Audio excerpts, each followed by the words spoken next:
Hello and welcome to another AIC production video. Today we're going to be talking about the Lenovo 14W. Now, this is kind of a funny laptop as far as branding goes. It's not a ThinkPad, it's not an IdeaPad, it's not a ThinkBook, it's not a Legion, it's just a Lenovo. That's it. There's no additional branding on it. And the reason for that is this is actually considered part of their education product line. And let me get my notes out so that way I can speak to this correctly. The interesting thing about that is this laptop has something very unique to it versus the other sub $200 laptops that I've reviewed in the past. Most of those are running Windows 10 Home in S mode. So in S mode, you can't download anything that isn't out of the Windows Store. Now you can take it out of S mode for free, but that's how they come typically. This one is not running Windows Home. It's not running in S mode.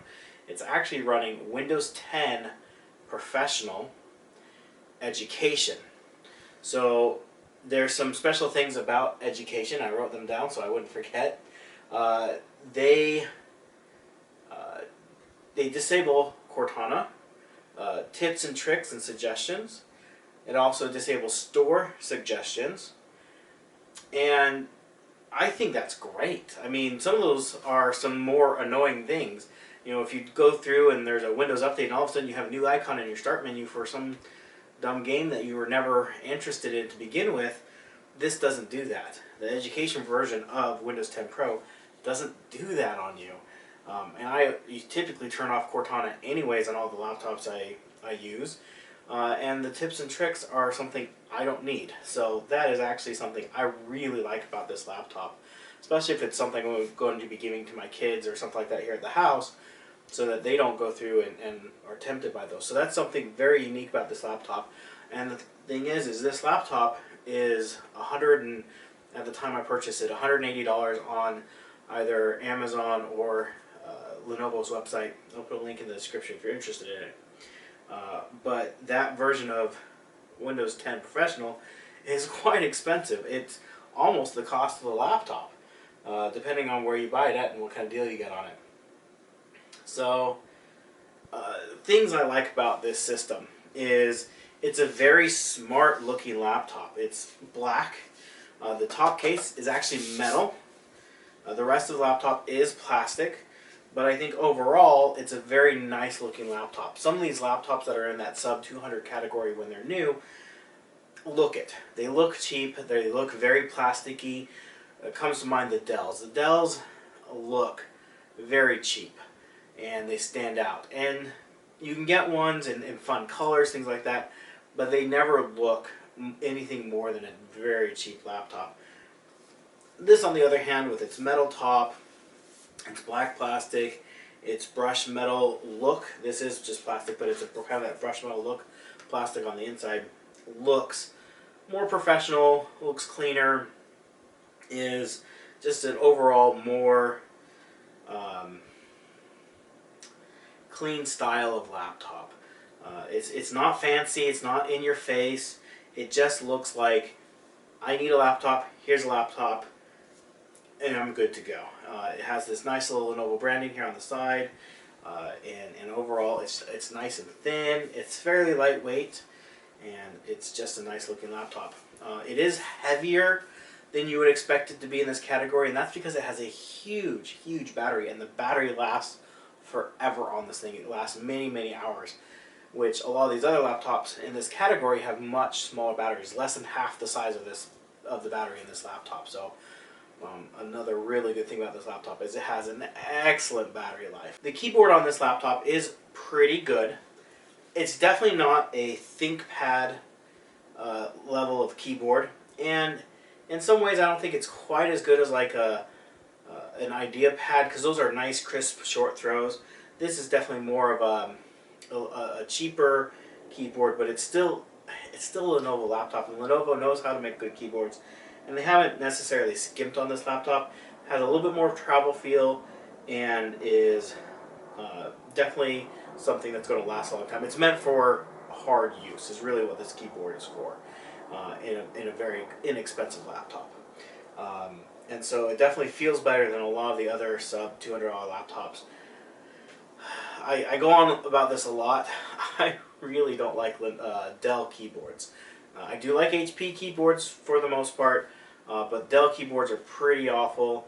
Asus keyboards are okay. Acer keyboards are okay. Lenovo's keyboards definitely stand out in the price category that you're shopping in. The touchpad is another thing I like about this laptop. It's not as big as other laptops, more expensive laptops, but it still is a very nice feeling touchpad. It's very responsive. It has great palm rejection. It doesn't catch when I'm typing and move the mouse around and click on me like some other laptops do in this price category. It actually has a really nice keyboard, again, or not keyboard, but touchpad for the price category. It has pretty good expandability. On the left side laptop, it has a USB Type-C, which is also the charging port, which I like. Now that I have some laptops that can charge off USB-C, I picked up a charger that can do that, and it's nice using one charger to charge the laptops I'm using, and so I like that feature. It came with a USB-C charger. It's the only charging port, so there you go. It has two USB-A's, one on this side, one on the other. It has your headphone microphone port, and it has a micro SD slot, which with this laptop it only has 64 gigs of storage, which is not expandable on the inside. So if you have a lot of media files, or if you need to store, like if you're working on Word docs, things like that, you can store them on your micro SD card as your file or your storage expansion. On this side, again, you have your other USB Type A and an HDMI port for your video out, which is really nice.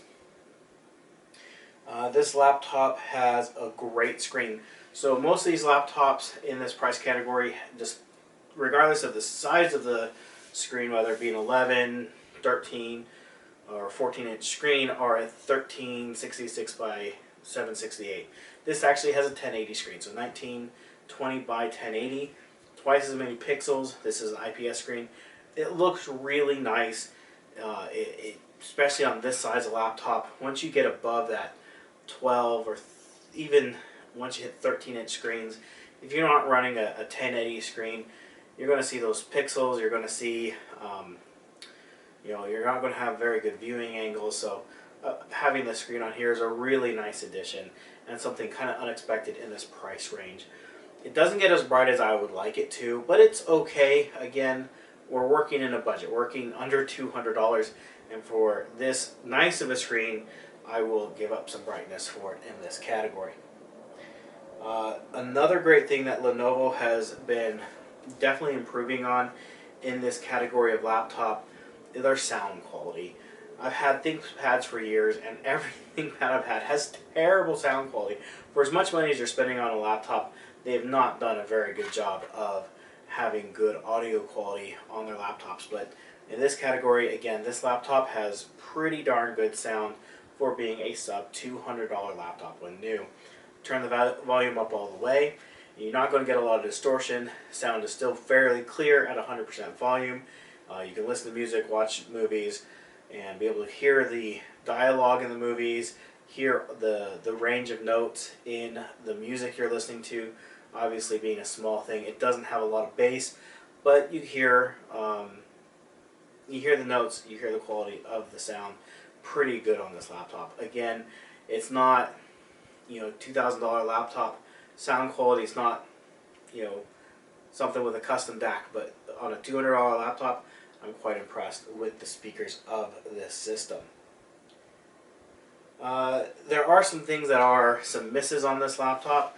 First and foremost being, despite its flat black paint and the fact that it's metal lid here, it is a terrible fingerprint magnet, both here on the lid and on the inside. I'm not quite sure what causes it to be such a fingerprint magnet, but man, it's really there, and it got it very quickly. So this is something that if you want it to look nice, you'll want to keep a microfiber cloth with you just to wipe it down periodically so the fingerprints are not so obvious. One thing I wish it did have, and this is something on all these laptops you're not going to find, is a backlit keyboard. At this point, backlit keyboards have been around long enough. I would expect them to start trickling down in these lower end laptops pretty soon. This one doesn't have one, and I wish it did. It would really bump this laptop up into a much higher category of machine, even with the specs that it has. And it wouldn't cost much. Adding backlighting to a keyboard like this, a single color backlight without any fancy effects or anything, would only cost a few pennies for them to add that. So it would be worth it, I think, on these systems to add that feature. Now, as far as the performance of this laptop, this is running the AMD A6 processor. Being that it's AMD and they have their own graphics card division, you would think that this would have a little bit better graphics performance. It really is on par with the current Celeron processor, that N4000. I've done multiple performance tests on both this and my other machines that run that have the Celeron on there. The CPU itself is faster by a fair amount, about 20-25% faster, but the graphics card is basically on par. One beats out the other depending on when I run the test, so it really goes back and forth between the two. And the real downfall of this system is Lenovo did saddle it with some pretty slow memory and painfully slow eMMC storage. This is some of the slowest eMMC storage, flash storage, that I've tested on one of these low-end machines in a while, in a couple of years probably. And so I'm kind of disappointed with Lenovo in that regard. Obviously, they're building this to a price. It's got to be under $200, and it has a 1080 screen, and it has an education version of Windows 10 Pro. So they have to give it up somewhere, and that was in the performance of the memory and the eMMC storage. That's something I wish these laptops did have, that option to upgrade for something that mattered to something with, even if not vastly more storage, something with faster storage, because I think that's really something that is hampering this laptop. Again, real world experience between this and those other laptops with the Celeron processor and the faster memory and the faster storage, the difference is negligible. It really is. It really comes down to what features you're looking for at this price point, what really matters to you, because you're going to get a very similar processor and graphics performance. That being said, not very good. These are very low-end laptops. They're kind of really single task. You're going to browse a web page, you're going to work on a Word document, you're going to watch a movie, you're doing these single tasks, and these machines are perfect for that. But you're not going to be running 30 Chrome tabs and be watching a movie and be trying to play a game at the same time. It just isn't up for that sort of work.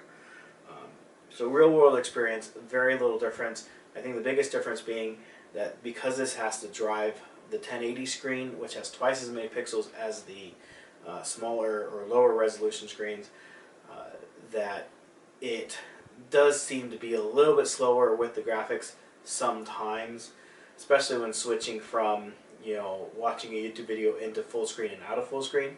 It takes just a moment longer for it to complete that switch. And again, I think that's just because it is driving more pixels. If I had a lower resolution screen, I feel that it would perform basically identical, if not a little bit better, because it is a faster processor.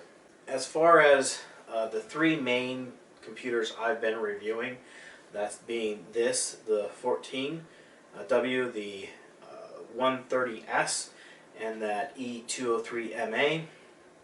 If you need a bigger screen, no contest. This has a much better and bigger screen than the other two with very similar performance. Obviously, it's a little bit heavier, but you're getting that much bigger battery that's going to last you a lot longer in this system than those other systems. I haven't done a full battery test on any of them, but this definitely lasts longer than the other ones because it is a bigger battery with very similar performance and power draw from the components. So anyways, that is my review of the Lenovo 14W. If you have any questions, feel free to ask in the comment section down below. I will do my best to answer those. And I thank you for watching. Have a great day.